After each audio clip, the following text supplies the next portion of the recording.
Little did I know. From shadows to light, my story.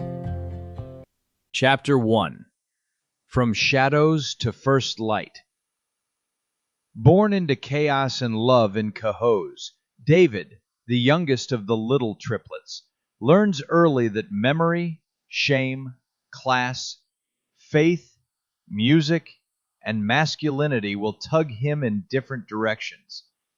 Yet the pull toward gentleness and purpose keeps showing through. Preschool memories. In this chapter, I revisit the fragmented landscape of my early childhood. Memories from those formative years can be elusive and contradictory, shaped by unresolved emotions, distorted perceptions, or the influence of others' narratives.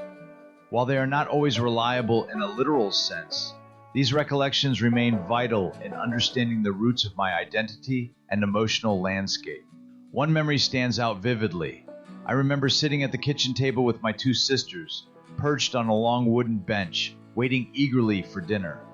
Our mother had placed plastic plates in the oven to warm up the food. Then, smoke. The kitchen began to fill with it, and Mom was nowhere in sight. She had dozed off, and the plates had caught fire. My older sister Sharon, likely drawn by the smell, rushed in, turned off the oven, and flung the melting plates into the deep sink across the room. Mom woke to Sharon's angry shouting. I must have been just 2 or 3 years old. Another time, I found myself in the middle of a heated family argument. My parents and older brother Billy were fighting in the kitchen. Tension crackled through the air until suddenly something heavy, a vase perhaps, was thrown and struck my father. Ah! He cried out in pain. I burst into tears, scared and helpless. Everyone was crying. Mom was yelling. I was likely no older than 3. There's also a vivid memory of my sisters and me playing in the bathroom, climbing up on the sink counter, opening the medicine cabinet. I can still see the small round pills, the bottle left open. We each ate some. I remember the hospital visit that followed, the painful gagging of the tube, the burning in my stomach. My mother later told me we were 3 years old when that happened. But when I brought up the memory as a teenager, she insisted it couldn't be true, that I was too young to remember. Her denial felt deeply invalidating, as though she were calling me a liar. Some memories from those years remain inexplicably strange, like dream fragments that never fully fade. Visits to an aunt's house in Valencia, where Victorian furniture and musty books filled the rooms. A man who spoke gibberish and made me listen to odd sounds through headphones. An old woman marking my forehead with ashes, tossing salt. These recollections haunted me well into my adolescence, only to be repeatedly dismissed by my mother. She insisted they never happened. Over time, I began to recognize a painful pattern. When I voiced these early memories, she would deny them or subtly gaslight me. It became a recurring cycle, me questioning my reality, her rewriting it. There were also eerie, terrifying memories, ghostly faces staring through the windows of our creaky, turn-of-the-century duplex on Maston Avenue in Cohoes. The house stood beside West End Park, a place I later learned had once been a Civil War-era cemetery. Little did I know. These images stayed with me unresolved and unexplained. Now, with more clarity, I understand that these memories, real or reconstructed, carry emotional truths. They are not just remnants of the past, but active forces shaping my present. As part of my healing, I am learning to acknowledge and process the emotions they hold, to disentangle myself from the stories others imposed on me, and to reframe the meaning they have carried for so long. This inner work is essential. By rewriting these narratives and releasing the pain they carry, I aim to clear the emotional residue that has fueled limiting beliefs, poor choices, unhealthy attachments, and self-defeating behaviors. It is a journey of reclaiming my past so that it no longer defines my future.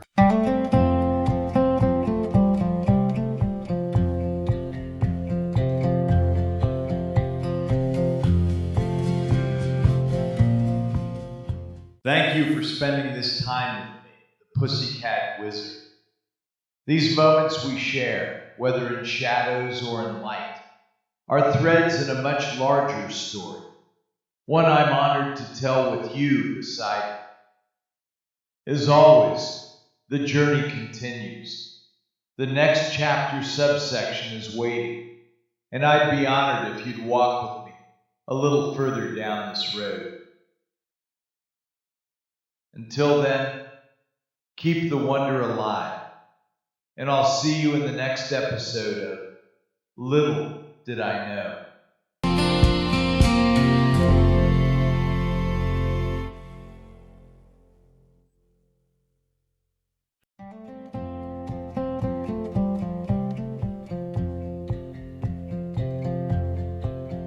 If it's a moment you're after, let's give this a shot.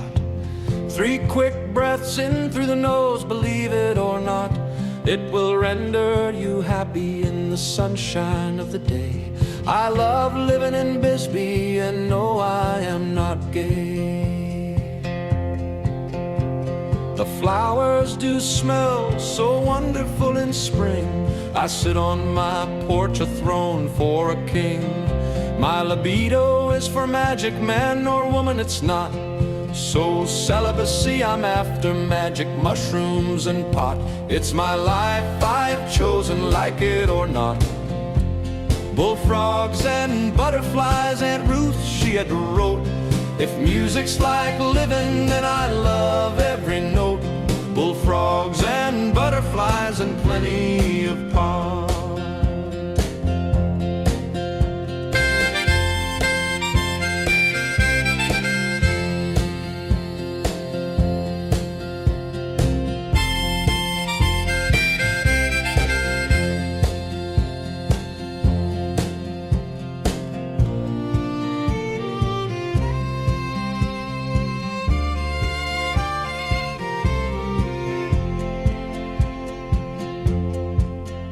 In the streets of Cohoes, where I call my home, with Sharon, Debbie, Doreen, James, and William, we all roam.